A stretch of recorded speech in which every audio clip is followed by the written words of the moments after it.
The AC-130J Ghostrider has joined the U.S.-Iran proxy war heating up across the Arabian Peninsula. Several internet super sleuths who monitor various flight tracking sites noticed a distinctive route flown by an AC-130J on November 21st. The track shows 3 positions where the Ghostrider orbited counterclockwise at 11,000 feet, which is consistent with that platform's attack profile. Deputy Pentagon Press Secretary Sabrina Singh confirmed to reporters that the flight path was that of an Air Force Special Operations Command AC-130J that happened to be airborne when Iranian-backed militants fired a missile at an American base in Iraq that resulted in several non-serious injuries and some minor damage to infrastructure. The U.S. Central Command has operational responsibility and authority over the Middle East, and they also confirmed the sortie in a tweet that reads that the gunship engaged individuals responsible for launching a missile attack on U.S. and coalition personnel at Al-Assad Air Base in Iraq, and that the gunship maintained visual confirmation of the individuals from the time of the launch to the time of the engagement. The tweet also states that the strike, which was against a vehicle carrying the assailants, resulted in several enemy casualties. The idea of the U.S. Air Force using a cargo plane as an attack platform started with the C-47 Spooky, which was a weaponized version of the venerable Skytrain used extensively during World War II. The AC-47 Spooky's lethality entered the public consciousness after it was featured in the movie The Green Beret, starring John Wayne. The AC-130J Ghostrider is the latest attack variant of the venerable C-130 Hercules cargo and troop transport aircraft that has been in service with the U.S. Air Force, Marine Corps, and Navy since 1956. The Air Force has used AC-130 since 1967 when the A model, known as the Spectre, was flown extensively during the Vietnam War in the close air support role. Over the years, the Spectre was followed by AC-130 models called Spooky, Stinger, and now the Ghostrider, which was introduced in 2017 as a lighter airplane that can fly longer and higher than previous versions. The Ghostrider's signature weapons are a 30mm cannon that can fire up to 200 rounds per minute and a 105mm M102 howitzer. The Ghostrider also has hard points on the wings that give it the ability to carry precision-guided munitions such as Hellfire, small-diameter bombs, and small glide munitions. Notably, the Ghostrider does not have the 40mm Bofors gun, the devastating weapon that was on previous models of the AC-130, because it was hard to operate and maintain, and 40mm ammunition is all but extinct worldwide. The Ghostrider's M102 cannon is a redesign of previous versions with a different recoil mechanism that consists of 2 cylinders on the top instead of just 1, among other changes. In a demonstration of what jointness means, once the Air Force decided they were keeping the big gun on the new AC-130s, the redesign was accomplished by engineers at the U.S. Navy's Naval Surface Warfare Center in Dahlgren, Virginia, because the Army no longer supported the weapon.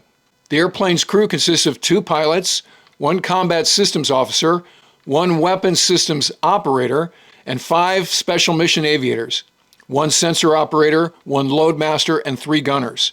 The pilot in the left seat has a HUD with steering cues given by the weapons system operator who aims the weapons. The guns are loaded and armed by a sensor operator, a loadmaster, and 3 gunners in the Ghostmaster's cabin. The Ghostrider has sophisticated self-protect systems to protect it against both IR and radar-guided surface-to-air missiles, but it is otherwise defenseless against enemy airborne threats, which is why at one point the Air Force considered removing the M102 and replacing it with a high-energy laser that would be a move towards the longer standoff ranges required by peer threats like China. But right now, the laser testing isn't far enough along to be a serious contender for a replacement system. Instead, the Air Force is considering small cruise missiles for standoff strikes, an advanced active electronically scanned array radar for improved tracking of ground targets, and a series of communications and networking upgrades to better tie into the Joint Forces command and control networks. In the meantime, the AC-130J is obviously an effective asset against the asymmetric threats posed by the Iranian proxy militant groups in Iraq and Syria, and AFSOC will ultimately have 37 of them by 2024. U.S. bases in Iraq and Syria have been attacked at least 66 times by these groups since October 7th, when Hamas extremists breached Israeli defenses around Gaza, murdered about 1,200 men, women, and children, and took about 240 people hostage. As we reported on previous episodes, the U.S. has responded to these attacks a number of times before using F-15E and F-16 strike aircraft. And later on the same day of the Ghostrider strike, CENTCOM tweeted that it had carried out additional discrete precision strikes against 2 undisclosed facilities in Iraq, but did not elaborate beyond that. The United States has maintained forces in Iraq and Syria since neutralizing the threat ISIS posed a few years ago and has plussed up the number to nearly 1,300 troops across the region in an effort designed to keep the Israel-Hamas conflict from spreading. That plus-up includes the USS Dwight D. Eisenhower and associated warships that comprise that carrier strike group, along with the Bataan Amphibious Ready Group. The Eisenhower was originally supposed to relieve the USS Gerald R. Ford, the U.S. Navy's newest aircraft carrier, on station in the eastern Mediterranean Sea, but because of the threat posed by Iran and its proxies, the Ike Strike Group sailed into the North Arabian Sea, and the Ford's deployment has been extended twice, and that strike group remains in the East Med. In an exclusive interview with this channel in mid-September, Rear Admiral Doug Verissimo, the commander of Naval Air Forces Atlantic, said that the Ford's deployment was only going to last 5 months, and then the ship would enter the yards for planned maintenance and systems upgrades, but the carrier and attached Carrier Air Wing 8 have now been away from their home port of Norfolk for 200 days with no end in sight. The previous carrier strike group deployment to the Mediterranean, comprised of the USS George H.W. Bush and its escorts, lasted 257 days according to the USNI News database. Ford was initially deployed to the Adriatic Sea as part of the ongoing U.S. and NATO effort to deter Russia following that country's February 2022 invasion of Ukraine, but the carrier and attached warships were sorted to the eastern Mediterranean after the Hamas attacks of October 7th. Other ships in the strike group that have also been extended include guided missile cruiser USS Normandy and guided missile destroyers USS Ramage, USS McFall, and USS Thomas Hudner.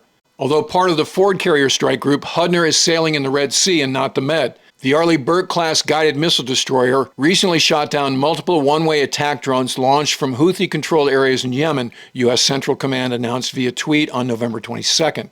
That was the second time Hudner shot down drones launched from Yemen in 2 weeks. Hudner also shot down a drone in the Red Sea on November 15th.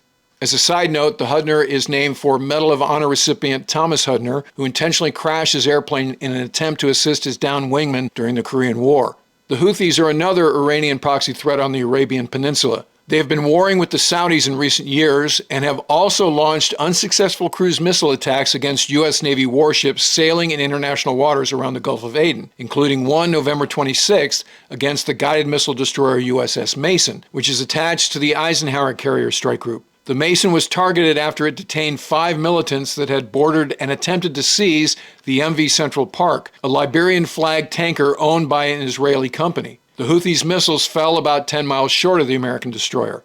In the wake of the attacks of October 7th, the Houthis swore allegiance to Hamas and restated their vow to assist in the destruction of the State of Israel. They first acted on that vow on October 19th by launching multiple Iranian-supplied Quds missiles and long-range attack drones from western Yemen towards southern Israel. Those weapons were all ultimately downed by the USS Carney, another Arleigh Burke-class guided missile destroyer in the Red Sea. As previously stated, the increased American military presence in the region is designed to keep the Israel-Hamas war from spreading, and the definition of spreading is Iran getting more directly involved. The Ayatollah's fingerprints are all over the conflict already, from the rockets and missiles Hamas fired into southern Israel on October 7th, to the Quds missiles used by the Houthis, to the rockets and drones used by the Republican Guard-affiliated groups that are responsible for the attacks on U.S. installations in Iraq and Syria. According to the IDF, Iran has also been supplying weapons to Hezbollah, another Iranian proxy in Lebanon.